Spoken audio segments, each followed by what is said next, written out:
शुरुआत 1922 में रुद्रगिरी नाम के एक गांव से होती है। यहाँ पर एक आदमी को देखते हैं जो अपनी पत्नी मल्ली से खाना लगाने के लिए बोलता है। अब जब यह दोनों खाना खा रहे होते हैं तभी अचानक मल्ली को ऐसा लगता है जैसे उसे कोई बुला रहा हो। यही देखने के लिए मल्ली बाहर जाती है, लेकिन जब काफी देर तक वह वापस नहीं आती तो यह आदमी खुद बाहर जाकर मल्ली को ढूंढने लगता है और तभी उसे झाड़ियों के पीछे से आवाज आती है और वह देखता है कि मल्ली अपने हाथ को काट कर खा रही है, जिसे देखकर यह बुरी तरह से डर जाता है और डर कर वहाँ से भाग जाता है। और दूसरे सीन में हमें उसी गांव का एक आदमी दिखाया जाता है जिसे साइकिल पर चलते चलते एक अजीब सी धुन सुनाई देती है जो बेहद ही डरावनी होती है। उस धुन को सुनते ही वह साइकिल से उतरकर एक पेड़ पर अपना सर पटक पटक कर खुद को खत्म कर लेता है। अब इस आदमी ने खुद को इतनी बुरी तरह से क्यों मारा यह हम आगे जानेंगे। इस तरह अगली रात जब एक आदमी सेविंग कर रहा होता है तो उसे अपना उत्साह कहीं नजर नहीं आता और तभी हम एक बच्ची के हाथ में उसका उत्साह देखते हैं जो उससे अपना कान काट कर खाने लगती है। दोस्तों, यह सीन सच में आपको हिलाकर रख देगा। अब इन सभी घटनाओं से परेशान गांव वाले अपने गांव के राजा के पास मदद के लिए जाते हैं और कहते हैं कि लगता है हमारे गांव में कोई बुरी आत्मा का साया है, लोग खुद ब खुद अपनी जान ले रहे हैं। जिस पर राजा कहता है कि आप लोग फिक्र मत करो, मैं जल्दी इसका कुछ करता हूँ। इसके बाद यह राजा मदद मांगने के लिए अपनी माँ के पास पहुँचता है जो देखने में बहुत ही ज्यादा बूढ़ी लग रही होती है और बिस्तर पर लेटी होती है और इसकी उम्र भी तकरीबन 100 साल या उससे ज्यादा रही होगी। यह जमींदार अपनी माँ को गाँव में होने वाली सभी घटनाओं के बारे में बताता है। यह सुनकर उसकी माँ अपने परिवार की एक कहानी बताने लगती है। अब यह कहानी क्या है वो हमें बाद में पता चलेगी। इसके बाद राजा की माँ एक बड़े संदूक की ओर इशारा करते हुए कहती है कि गांव की सभी समस्याओं का हल इसी संदूक में है। अब राजा जैसे ही उस संदूक को खोलता है तो उसे उसमें से एक बॉक्स मिलता है। फिर हम राजा को यह कहते हुए सुनते हैं कि जो वचन दिया गया था अब उसे पूरा करने का समय आ गया है। इसके बाद राजा अपनी सारी धन दौलत और परिवार सब कुछ छोड़कर इसी बॉक्स के साथ एक घोड़े पर बहुत सारा सामान लाद कर कहीं गायब हो जाता है। यानी वह अब यहाँ से अपनी एक नई जर्नी शुरू करता है। राजा के गायब होते ही उसकी माँ भी अपने प्राण त्याग देती है। शायद वह उसे यही राज बताने के लिए अभी तक जीवित थी। जिसके बाद कहानी प्रेजेंट में आती है और हमें कुछ लोगों को एक बॉडी के साथ दिखाया जाता है। यह एक बूढ़े आदमी के जरिए हमें पता चलता है कि इस गांव में जिस किसी की भी मृत्यु होती है तो यह लोग उसे ना तो जलाते ना ही दफनाते, बल्कि उसे गाँव के ही बाहर जाकर नेचर को अर्पित कर देते हैं। दरअसल इस गाँव के बाहर एक बॉर्डर लाइन बनी होती है। यह बूढ़ा आदमी सभी से कहता है कि सिर्फ 2 मिनट के अंदर ही हमें वहाँ से वापस आना होगा। इसके बाद सभी लोग गांव के बॉर्डर को क्रॉस करते हैं। गांव के बॉर्डर को 2 पेड़ों से लॉक किया हुआ था। उन पेड़ों पर हल्दी भी लगी हुई थी। वो गांव वाले उस बॉडी को रखकर जल्दी से अपना कुछ रिचुअल्स करके वहाँ से जाने लगते हैं। तभी वो बूढ़ा आदमी सब लोगों से कहता है कुछ भी हो जाए पीछे मुड़कर मत देखना। अब वो लोग जल्दी से बिना मुड़े वहाँ से चले जाते हैं। तभी हम देखते हैं कि कोई अचानक इस बॉडी को घसीट के जंगल के अंदर ले जाता है और उसे खाने लगता है। फिर सीन शिफ्ट होता है और हमें मूवी के मेन कैरेक्टर को दिखाया जाता है जिसका नाम होता है लिंगा, जो इस मूवी के हीरो होने के साथ साथ डायरेक्टर भी है। खैर यह लिंगा अनाथ होता है और अपने दोस्तों के साथ मिलकर लोकल दारू का व्यापार करता है। वही हमें गांव के एक जमींदार पटेल को दिखाया जाता है। अब एक दिन एक दूसरे गांव का आदमी पटेल के पास आकर अपनी जमीन के कागज मांगने लगता है क्योंकि कुछ समय पहले उसने अपनी जमीन को गिरवी रखकर पटेल से कुछ पैसे उधार लिए थे जो वो लौटाने आया था। उसे देखकर पटेल कहता है कि अरे भाई इतनी दूर से आए हो, पहले थोड़ा आराम तो कर लो। थोड़ी देर बाद जब वह आदमी खाना खाकर वापस अपने कागज पटेल से मांगता है तो पटेल कहता है कि पैसे तो तूने दिए लेकिन मैं तेरी जमीन तुझे वापस नहीं दे पाऊंगा। यह कहकर पटेल उसे वहीं पर मौत के घाट उतार देता है। वही हमें गांव में एक फेस्टिवल होते हुए दिखाया जाता है जो वहाँ की कुलदेवी प्रतंगिरा माता का उत्सव है। फिर हमें एक कपल को दिखाया जाता है जो गाँव के बाहर गए थे और यहाँ अपने किसी रिश्तेदार के पास आए हुए थे। वो वापस जा ही रहे होते हैं कि तभी उनका रिश्तेदार उन्हें रोक देता है और उसे गाँव के रिचुअल बताने लगता है। वो उनसे कहता है कि यह समय देवी पूजा का है, इस गाँव के बाहर जाना सेफ नहीं है। और वो उनसे यह भी कहता है कि आज रात गांव में एक रिचुअल भी है, उसके बाद भले तुम लोग चले जाना। फिर हम रात को 2 आदमियों को देखते हैं जिनमें एक के हाथ में मसाल थी, वहीं दूसरे के मुंह में गोश्त का एक टुकड़ा और सर पर टोकरी जिसमें लाल अनाज जैसा कुछ था जिसे वह पूरे गांव में बिखराते हुए जा रहे थे। यही इस गांव की रिचुअल था जो हर अमावस की रात को गाँव में हुआ करता था और इस दौरान किसी को भी घर से बाहर निकलने की अनुमति नहीं थी। इसके बाद हमें लिंगा को दिखाया जाता है जिसके माँ बाप बचपन ही गुजर गए थे। तब से ही गाँव के एक आदमी ने उसे पाल पोस कर बड़ा किया था। लिंगा गांव में अपने दोस्त के साथ घूम रहा होता है तभी उसे गांव में पट्टू दिखाई पड़ती है। वो उसके बचपन का प्यार है और वो उससे शादी करने के लिए प्रपोज करता है पर पट्टू मना कर देती है। जब रात को लिंगा सो रहा होता है तो उसे सपने में एक घोड़ा, एक तलवार, प्रतंगिरा देवी की मूर्ति, लाल दानव जैसी आंखें, एक अजीब सा क्रेचर और एक स्केलेटन भी दिखाई देता है जिसे देखकर वो डर के मारे नींद से उठ जाता है। इस तरह के सपने उसे बचपन से ही आ रहे होते हैं जब वह बहुत छोटा था तब से, लेकिन वह इस सब के बारे में किसी को कुछ नहीं बताता। अगली अगली सुबह हमें एक प्रेग्नेंट औरत को दिखाया जाता है जो अपनी छोटी सी बेटी के साथ कहीं जा रही होती है और उसकी बेटी आगे आगे भाग रही होती है। खेल खेल में वह छोटी बच्ची उससे बहुत आगे निकल जाती है और खो जाती है। बच्ची को ढूंढते ढूंढते वो औरत गाँव के बॉर्डर के पास पहुँच जाती है। तभी वह बूढ़ा आदमी उसे देख लेता है और उससे पूछता है कि तुम यहाँ कैसे। तब वो कहती है कि मैं अपनी बच्ची को ढूंढते ढूंढते यहाँ आ गई। वो बूढ़ा आदमी उस औरत से कहता है कि कुछ भी हो जाए बॉर्डर क्रॉस मत करना, पर वह औरत नहीं मानती और अपनी बच्ची को ढूंढने के चक्कर में बॉर्डर को क्रॉस कर देती है। फिर थोड़ी देर बाद हमें उसी छोटी बच्ची को दिखाया जाता है जो बॉर्डर के इस पार ही थी। वो भी बॉर्डर को क्रॉस करने ही जा रही थी कि तभी वह बूढ़ा आदमी उसको ऐसा करने से रोक लेता है और सोचता है कि अगर यह बच्ची यहाँ है तो इसकी माँ कहाँ गई। तभी हमें उस प्रेग्नेंट औरत को दिखाया जाता है जिसका मिसकैरेज हो चुका था और उसकी बॉडी को भी कोई अजीब सा क्रेचर खींच कर जंगल के अंदर ले जाता है। वही दूसरी ओर हमें उस जमींदार पटेल के छोटे भाई बली से रूबरू कराया जाता है। यह एक नंबर का ठगी और नशेबाज है जो इसकी शक्ल देखकर भी पता चलता है। यह पैसों और पावर के दम पर चूर है और अक्सर गांव के गरीब घरों की औरतें और बेटियों को मोलेस्ट करता रहता है। पटेल और बली दोनों भाइयों ने मिलकर गांव के लोगों का जीना दुश्वार करके रखा हुआ है। अभी भी यह बली उस छोटी बच्ची को जो बूढ़ा आदमी अपने साथ ले जा रहा था उसे जबरन उठाकर ले जाने लगता है। तभी वहाँ पर पट्टू भाला लेकर बीच में आ जाती है, उस लड़की को बचा लेती है और यहाँ बली भाला देखकर पीछे हट जाता है। वहीं जब यह बातें उसके बड़े भाई पटेल को पता चलती है तो वह गुस्से से आग बबूला हो जाता है और कहता है कि आज एक लड़की ने हमें डराया है, कल पूरा गांव हमें डराए नहीं, ऐसा बिल्कुल नहीं होगा। अगर इस गांव का कोई भी मर्द हमारे खिलाफ आवाज उठाएगा तो उसे मारना होगा और अगर कोई औरत ऐसा करेगी तो उसकी इज्जत नहीं बचेगी। इधर बली भी पट्टू से अपना बदला लेना चाहता था तो रात को मौका देखकर वो पट्टू को उसके घर के बाहर से उठा लेता है और उसके साथ जबरदस्ती करने लगता है। उसी समय वहाँ पर लिंगा वहाँ से गुजर रहा था तो यह सब देखकर बली को बहुत मारता है और पीट पीट कर उसे वहाँ से भगा देता है और पट्टू को बचा लेता है। और हर मूवी की तरह इन गुंडों से बचाने की वजह से पट्टू इम्प्रेस हो जाती है और फाइनली लिंगा को प्रपोज कर देती है, जिसके बाद इनकी लव स्टोरी स्टार्ट हो जाती है।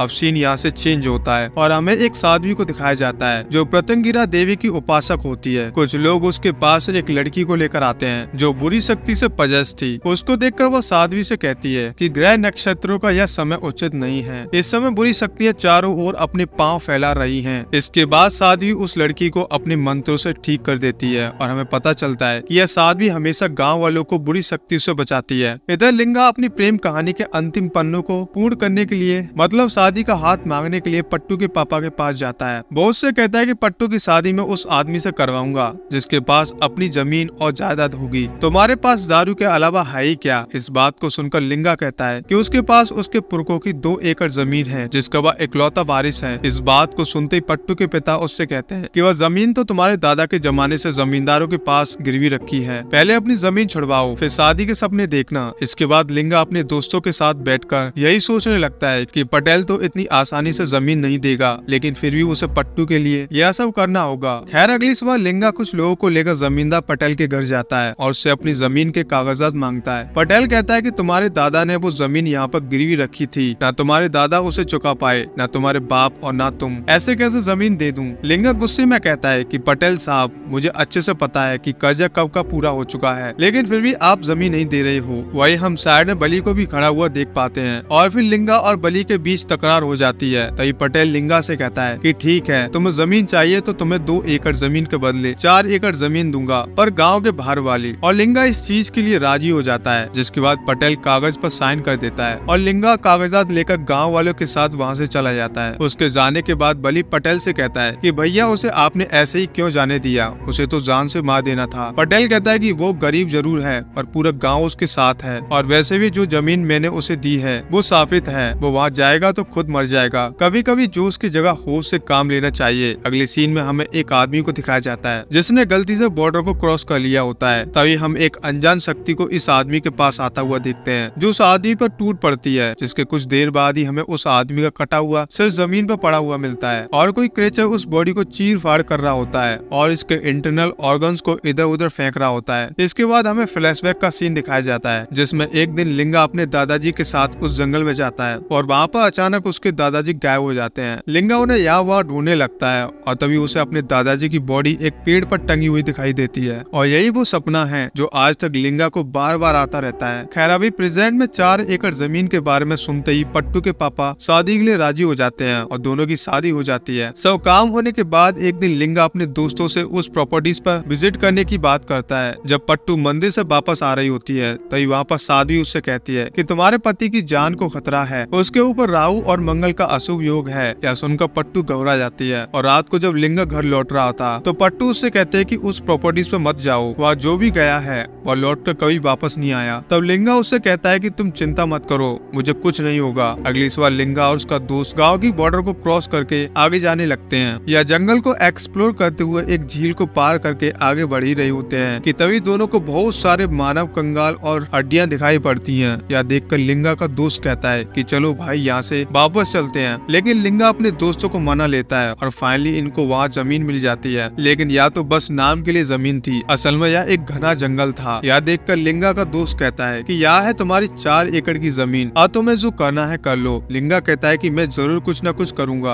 अब रात होते ही यह दोनों कैंप लगाकर वहीं एक वाटरफॉल के पास रुकते हैं और यही सोचते रहते हैं कि आखिर इस जमीन का क्या करना चाहिए। अब दोस्तों आपके मन के समंदर में एक सवाल जरूर हिलोर मार रहा होगा कि जब बॉर्डर क्रॉस करते ही सब मारे जाते हैं तो यह दोनों अब तक कैसे जिंदा हैं? तो इसका जवाब आपको थोड़ी देर में मिलेगा। अगली सुबह जब लिंगा का दोस्त सोकर उठता है तो देखता है कि लिंगा वहाँ पर नहीं है। वो लिंगा को सब जगह ढूंढता रहता है और आखिरकार थोड़ी देर बाद उसे लिंगा मिल जाता है जो एक पेड़ के सहारे बैठकर बीड़ी पी रहा होता है। खैर बातों ही बातों में लिंगा अपने दोस्त को बताता है कि इस जमीन के अलावा भी उसका यहाँ आने का एक बहुत बड़ा मकसद है। दरअसल लिंगा जानता था कि जो सपने वह बचपन से देखता हुआ आ रहा है उनका क्या मतलब है, और जब वह बचपन से अपने दादाजी के साथ यहाँ आया था तो उनके साथ आखिर में ऐसा क्या हुआ था, उनको किसने मारा था। वहीं दूसरी ओर बली अपने भाई के पास आकर कहता है कि मैंने पहले कहा था उस लिंगा को मार दो, 3 दिन हो चुके हैं और उसका कोई अता पता नहीं है। पटेल कहता है कि तुम फिक्र मत करो, 3 दिन क्या 30 दिन भी हो जाएंगे तब भी वह नहीं आएगा। यहाँ से आज तक कोई नहीं आया या भी नहीं आएगा। यह सुनकर बली रात को पट्टू के पास जाता है और कहता है कि अब तो तेरा पति आएगा ही नहीं, उसके बदले में ही आ जाऊंगा। अब पट्टू गुस्से में बली को डरा धमका कर वहाँ से भगा देती है। वहीं दूसरी तरफ जब लिंगा सो रहा होता है तो उसके पास पट्टू आती है और कहती है कि लिंगा जल्दी उठो, वो आ रहा है और हमको भी मार देगा। लिंगा को कुछ भी समझ नहीं आता कि यहाँ पट्टू यहाँ पर कैसे आ गई और कौन आ रहा है मारने के लिए और पट्टू उसे कहाँ ले जा रही है। तभी थोड़ी दूर जाकर पट्टू अचानक से वहाँ से गायब हो जाती है। यह देखकर लिंगा जोर से चीखने लगता है क्योंकि असल में यह भी उसका कोई वहम ही था। दूसरे दिन लिंगा का दोस्त फिर से लिंगा को ढूंढने लगता है। तभी उसे लिंगा एक जगह खड़ा हुआ दिखाई देता है। वह गुस्से में पूछता है कि यार तुम हर रात कहाँ निकल जाती हो। और लिंगा यहाँ उसे पूरी बात बताता है कि वह यहाँ अपने दादाजी का बक्सा ढूंढ रहा है जो सालों पहले यहाँ गिर गया था, क्योंकि जब वह छोटा था तब उसके दादाजी ने उससे कहा था कि लिंगा जब भी तुम्हारी लाइफ में कोई समस्या हो तो उसका समाधान तुम्हें इस बक्से में मिल जाएगा। और इसी बक्से को मैं यहाँ हर रोज जंगल में आकर ढूंढ रहा था। तभी एक दिन उसे एक बक्सा मिल जाता है जिसके अंदर एक प्राचीन किताब थी जिसको लिंगा पढ़ता है और हमें इस गाँव के राजा के बारे में पता चलता है। दरअसल 18वीं शताब्दी में रुद्रगिरी पर कभी महाराज रण शंभु राज किया करते थे। वो जब भी अपने से समृद्ध राज को देखते थे तो उस पर अटैक करके उसे लूट लेते। एक दिन उनकी नजर कलिंग राज पर पड़ी। राजा रणशंभु ने कलिंग के साथ भी बहुत लड़ाइयाँ लड़ी पर कभी कलिंग को वहाँ से जीत नहीं पाए और एक लड़ाई में उनकी मौत हो गई। उसके मरणोपरांत उसके पुत्र वेलु को रुद्रगिरी का राजा बनाया गया। उसने अपने पिता की अधूरी इच्छा को पूरा करने का निर्णय लिया और वह कलिंग को हराने की योजना को बनाने में लग गया। उसे समझ आ गया कि कलिंग जैसी शक्ति को सीधे युद्ध करके नहीं हराया जा सकता, इसलिए बेलू ने काली शक्तियों का सहारा लिया। उसने काली शक्ति से असुदक्षी नाम के राक्षस का निर्माण किया और उसकी सहायता से कलिंग पर विजय प्राप्त करके वहाँ का सारा सोना लूट कर यहाँ से ले गया। पर उसे यह नहीं पता था कि प्रतंगिरा माता की कलिंग राज की कुलदेवी है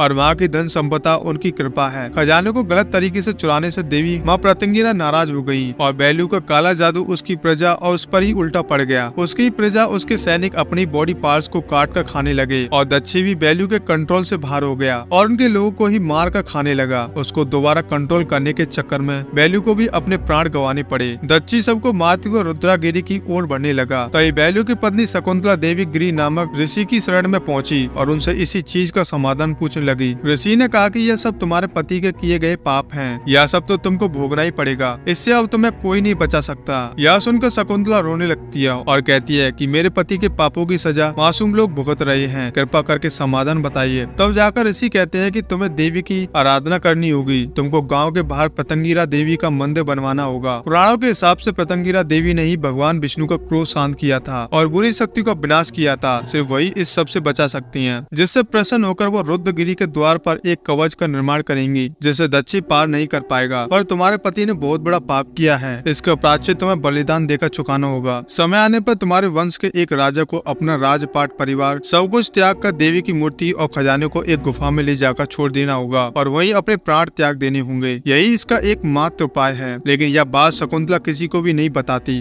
उसे पता था कि बलि या तो उसके पति को या उसके बेटे को ही देनी होगी। और इसी तरह कई साल गुजर जाते हैं और गांव में लगातार मौतें होती रहती हैं, जिन्हें हमने मूवी की शुरुआत में देखा था कि एक पार्टिकुलर दिन गांव के लोग खुद को ही खत्म कर लेते हैं। और फिर एक दिन शकुंतला का बेटा अपनी माँ से इसका समाधान पूछता है तो वो उसे पूरी कहानी सुना देती है। यानी वो बूढ़ी औरत जिसे हमने मूवी की शुरुआत में देखा था वही शकुंतला थी। इसके बाद शकुंतला का बेटा गाँव वालों की भलाई के लिए उस गुफा में जाकर अपना देह त्याग देता है। इसके बाद सीन प्रेजेंट में शिफ्ट होता है और हमें लिंगा को दिखाया जाता है, जिसे इस किताब को पढ़ने के बाद अपने सपनों का मतलब समझ में आ जाता है। वह घोड़ा राजा का था जिस पर वह खजाना लाद कर ले गया था। प्रत्यंगिरा देवी की मूर्ति भी उसी गुफा में है। वो स्केलेटन उसी राजा का था और वह क्रीचर और कोई नहीं बल्कि असुर दक्षी है। और उसको यह सपने इसलिए आते हैं क्योंकि वह उसी राजा का वंशज है। सालों पहले उसके दादाजी उसी खजाने की तलाश में यहाँ आए थे, लेकिन असुर दक्षी ने उन्हें मार डाला था। लिंगा यह सब अपने दोस्तों को बताता है कि यही वजह है कि मैंने वह जमीन अपने नाम करवा ली, क्योंकि मैं सालों से उस गुफा को ढूंढ रहा हूँ और अभी भी मुझे उसकी तलाश है। अब फाइनली दोनों को वो गुफा मिली जाती है। इसके बाद वो दोनों गुफा के अंदर जाते हैं और देखते ही कि गुफा की दीवार पर असुर दक्षी का चिन्ह बना हुआ है, अर्थात वो गुफा उसी की है और वो यही रहता है। खैर वो हिम्मत करके साथ आगे बढ़ते हैं तो उन्हें राजा का खजाना और उसका स्केलेटन सब मिल जाता है। इससे पहले कि वो खजाना लेकर वहाँ से निकलते बलि अपने लोगों के साथ वहाँ जाता है। बलि लिंगा से कहता है कि मैं तो यहाँ चेक करने आया था कि तू जिंदा है या मर गया, पर तू तो जिंदा है, इसलिए मैं अब खुद तुझे अपने हाथों से मारूंगा। पर तभी वहाँ पर असुर दक्षी आ जाता है और वह बलि और उसके लोगों पर अटैक कर देता है और उनको मार कर खाने लगता है। जब वह लिंगा और उसके दोस्तों के पास आने लगता है तो लिंगा पूर्वजों की तलवार उठाकर उसके सामने खड़ा हो जाता है। यहाँ हमें यह पता चलता है कि लिंगा कोई साधारण मनुष्य नहीं है। उसका जन्म पश्चिमी नक्षत्र में हुआ था और उसका जन्म असुर दक्षी के अंत के लिए हुआ था, जिसमें उसे प्रत्यंगिरा देवी की भी सहायता मिलेगी। फिर हम प्रत्यंगिरा देवी को देखते हैं जो पृथ्वी की ओर अपनी शक्ति भेजती है। इधर लिंगा अपने दोस्तों के जरिए असुर दक्षी का ध्यान भटकाता है और मौका मिलते ही असुर दक्षी को तलवार के एक ही वार से खत्म कर देता है। और इन सब के बाद उस बक्से के अंदर से उसे प्रत्यंगिरा देवी की मूर्ति मिलती है, जिसके बाद खजाने को लेकर वो वहाँ से चले जाते हैं। इसके बाद लिंगा, उसका दोस्त और पट्टू काफी अमीर हो जाते हैं। हमें जाकर उस सवाल का जवाब मिल जाता है कि क्यों बॉर्डर को क्रॉस करने पर भी लिंगा और उसके दोस्त को कुछ नहीं हुआ था। दरअसल वहाँ जाने से पहले उस आदमी ने पट्टू को 2 रक्षा सूत्र दिए थे, जिसे पट्टू ने उनकी कलाई पर बांधकर उन्हें भेजा था। खैर वो तीनों अब इस गाँव को छोड़कर वहाँ से चले जाते हैं। फिर हमें गाँव का सीन दिखाया जाता है जहाँ हम बुरी शक्ति को दोबारा से एक्टिव होता हुआ देखते हैं और वह साथ ही उन्हें ठीक करने में लगी हुई थी। फिर हम देखते हैं कि बुरी शक्ति उन्हें एकजुट होकर दक्षी जैसी एक और राक्षस बना लिया है, जिससे देवी प्रत्यंगिरा का ध्यान भंग हो जाता है। और इसी सीन के साथ इस मूवी की कहानी यहीं पर समाप्त हो जाती है। तो दोस्तों, मैं उम्मीद करता हूँ आप लोगों को इस मूवी की कहानी काफी पसंद आई होगी, क्योंकि मूवी कहानी बहुत ही ज्यादा बढ़िया और इंटरेस्टिंग है, जो कि कांतारा थुम्मर जैसी है और आप लोगों को कहीं ना कहीं जरूर पसंद भी आई होगी। तो इसी बात के लिए आप हमारे चैनल को जरूर सब्सक्राइब कीजिएगा और वीडियो पसंद आए तो लाइक भी कीजिएगा। तो फिर मिलते हैं दोस्तों एक और इसी तरह की बेहतरीन मूवी के साथ। तब तक के लिए आप हमारे चैनल को जरूर सब्सक्राइब कीजिएगा। जय हिंद दोस्तों।